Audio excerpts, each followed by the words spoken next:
તલાટીની ભરતીની રાહ જોઈ રહેલા ઉમેદવારો માટે મોટા સમાચાર સામે આવ્યા છે, જેમાં ગૌણ સેવા પસંદગી મંડળ દ્વારા તલાટીની ભરતીને લઈને નોટિફિકેશન જાહેર કરવામાં આવ્યું હતું. ગુજરાત ગૌણ સેવા પસંદગી મંડળ દ્વારા આગામી સમયમાં મહેસૂલ વિભાગ હસ્તકની મહેસૂલી તલાટી વર્ગ 3ની અંદાજિત 2300 જેટલી જગ્યાઓ માટે નોટિફિકેશન જાહેર કરવામાં આવ્યું હતું. ગૌણ સેવા દ્વારા જણાવવામાં આવ્યું છે કે આ ભરતી માટેની વિગતવાર જાહેરાત, પરીક્ષાનો અભ્યાસક્રમ, કેટેગરી વાઇઝ ભરવાપાત્ર જગ્યાની વિગતો, ઓનલાઈન અરજી કરવાની તારીખ સહિતની વિગતવાર જાહેરાત ટૂંક સમયમાં પ્રસિદ્ધ કરવામાં આવશે, જેથી જે ઉમેદવારો આ ભરતીમાં ફોર્મ ભરવા માંગે છે તેઓ અત્યારથી આવનારી મહેસૂલ તલાટીની પરીક્ષાની તૈયારીમાં લાગી જાય.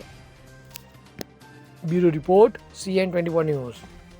હવે જુઓ દેશ દુનિયાની તમામ ખબરો તમારી આંગળીના ટેરવે.